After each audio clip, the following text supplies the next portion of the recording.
This is the only comparison you'll ever have to watch about Lovable versus Replit, because I made the exact same website and app with the exact same prompts, comparing the full set of features so you can choose the best for you. If that's good for you, let's dive in. What are Lovables and Replit? Both are app builders, but the kind is different. The way they are approaching this thing is different. Replit is more a full coding environment on the cloud where you use AI in order to code, and Lovable is really AI-driven app builder for non-coding people, for non-developers. And now, what are the main feature differences? First, Lovable Strengths, I would say. First, the fact that it's very fast to build these prototypes in a few seconds, maybe 1-2 minutes, you already have your prototypes and it goes very fast to fix it.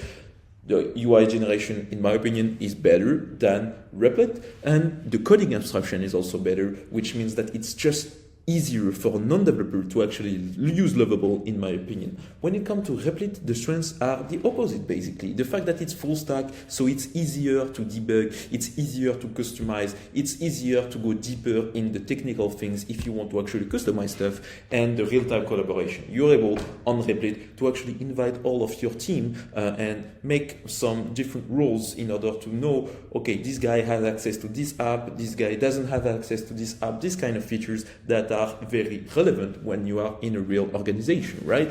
And so Lovable is more for independent people, I would say. In terms of SEO, they both suck. Yes, it is the truth. Lovable has some built-in SEO tools. It's basically a prompt they use on the model behind, but it's not very good. It's not actually optimizing all the website the way it should be. I will not explain all the problems, but there's big problems on both of these platforms.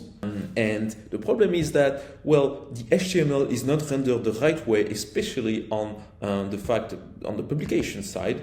So it's not rendered the right way. So basically Google and all the other search engines cannot index them. If they cannot index them, you're invisible. If you're invisible, you don't have clients, you don't have money. So that's a big problem, right? If you want to fix this problem, well, I have a video for you that is a video tutorial with a bunch of prompts that you can actually use inside Replit, Lovable, and all of these IA builders to fix it. It's the first link on the description. It's free, by the way, and you can use these prompts to actually fix all of your SEO problems with Replit and Lovable. Now, pricing comparison. So basically, Lovable has a free tier, which is like a few AI prompts per day. It's very usable, actually, even if you just want to test. It's free for you if you just want to test. The paid version is $25 a month, and the Replit Pro version is $20 a month, even though the first month is at $10. But Lovable is way cheaper than Replit, in my opinion, in the vibe opinion of Benjamin, just because basically I created the same app on both Lovable and Replit. I actually tried to debug both and try to make it work, and at the end of this creation, I didn't have any credits on Replit anymore. I had to actually buy more credits to finish my app, and on Lovable I had 75% of the credits already still here. So basically, I was able to have 4x the amount of output in terms of code, in terms of app with Lovable than with Replit, which is maybe a skill issue on my side, but still the vibe is real, guys. The vibe is real. Lovable seems way cheaper. In terms of limitation, I would say, as I said, Lovable seems not good for team, and there is, in my opinion, too much abstraction at the technical level, which makes it very difficult for me to actually debug, which wasn't the case on Replit, because it's a bit more complicated, it's a bit more technical, but it's easier to debug as I'm able to access more details. And overall, I would say basic UI and the apps created had more bugs, but it was easier to debug them.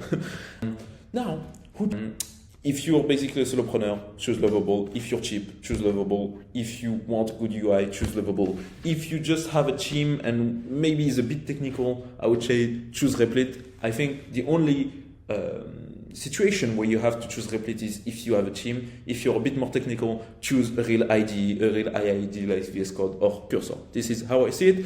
Now, at the end of the day, my strategy is to use these tools as prototypes, as internet tools, this kind of stuff, and not as real production, in my opinion, for the moment. But especially because we have SEO problems. We can fix these SEO problems as I showed you before. It's the first link in the description. I'll see you guys in the next video. Bye.